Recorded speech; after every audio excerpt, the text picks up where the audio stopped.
Walk through a crowded intersection during rush hour. Every second, the brain processes hundreds of competing signals, sirens, phone alerts, and shoulders bumping in the rush. In this environment, the concept of a truly enlightened person feels out of place.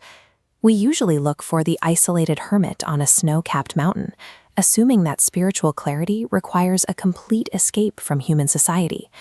But the Mokṣopāya, a 10th century text from Kashmir, describes the sage as someone who stays exactly where they are. This philosophy didn't emerge from a mountain cave, but from the historical reality of places like this, the bridge of shops in Srinagar, where life and trade never stop. This text ignores traditional religious beliefs and divine revelations. Instead, it argues that liberation comes through vichara, rational thinking, and the raw power of human effort. The author suggests that a sage continues their worldly course intact, remaining as a vacuity or a presence of stillness amidst the noise of the community.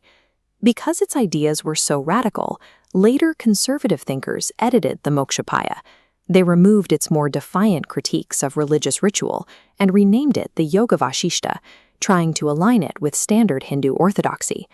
Much of that orthodoxy focused on Jīvanmukta, the state of freedom attained only after the physical body dies and the soul is released from the material world. The Mokṣopāya prioritizes the Jīvanmukta, the one who is liberated while living. This sage achieves a state of peace right now while functioning within a physical body. Their behavior is subtle. They conduct worldly affairs with such ease that they appear to be sleeping while they are awake, moving through the community as a child among children. This presents a specific challenge. If a person recognizes that the physical world is an illusion, they must find a new logic for why they should continue to participate in society at all. To understand the sage's motivation, we have to look at their specific perception of reality, which goes beyond the idea that the world is merely misunderstood. Standard non-duality uses the analogy of a man who mistakes a rope for a snake. The snake is an illusion, but the rope is still there. The Mokṣopāya teaches absolute non-existence. The world cannot logically exist. There is no rope. There is only the glowing of consciousness, chit, perceiving its own light as a world. This extreme position creates deep structural links between this text and Mahayana Buddhist schools, particularly the mind-only philosophy of Yogacara. The author navigated the religious tensions of the 10th century by placing these Buddhist-leaning concepts inside a Brahmanical story, using terms like Atman and Brahman to ensure the philosophy could be taught without attracting a formal Buddhist identity. When a sage sees that physical objects are fundamentally impossible, the logic for attachment or fear completely disappears. If there is no real other to gain or to lose, the mind stops reaching outward. This state requires the weakening of vasanas, the latent mental conditionings and habits that drive human behavior. When these seeds of the ego sense are abandoned, the mind reaches a state of dispassion. This passage describes the psychological shift. When the mind drops the perception of duality, it finds a peace so steady it's compared to wearing leather shoes. To that person, the whole world is paved with leather. We see a parallel in the Bhagavad Gita's commentary on verse 45. The liberated person remains firmly fixed in purity, rising above the modes of nature and the pairs of opposites, like gain and loss, that typically agitate the mind. Scholars like Swami Chinmayananda note that the Ashtavakra Gita describes a similar state where the sage's gaze is vacant. They look at objects but see only the play of the infinite self, acting without a personal motive or profit. This stillness is the defining trait.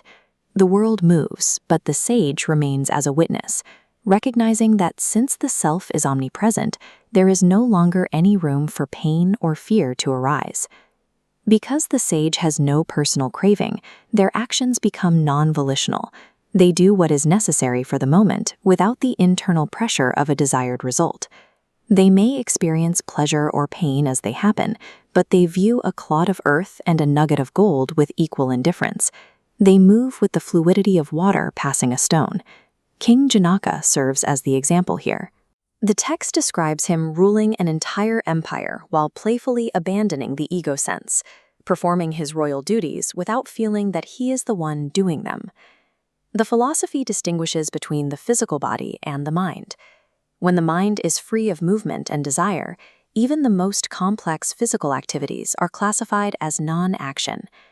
Freedom is the ability to fulfill the duties of a career or a household without the weight of personal ownership or the anxiety of achievement. As this passage from Vāsiṣṭha's yoga states, liberation is the realization of the infinite and the total abandonment of attachment. It is a state of supreme peace achieved through inquiry. This produces a personality that is naturally friendly and compassionate. The Jīvanmukta is fearless, recognizing that because the entire universe is pure consciousness, there is no external threat that can actually affect the self. The Mokṣopāya suggests that awakening is a transformation of perception. A person can maintain their relationships and their work, but they do so while resting in an inner silence that the world cannot disturb. By dismantling the division between the soul and the world, the sage eliminates the duality that produces human anxiety. When there is no other, the root of fear is pulled up. We will explore how to live within this state of fearlessness in episode 25.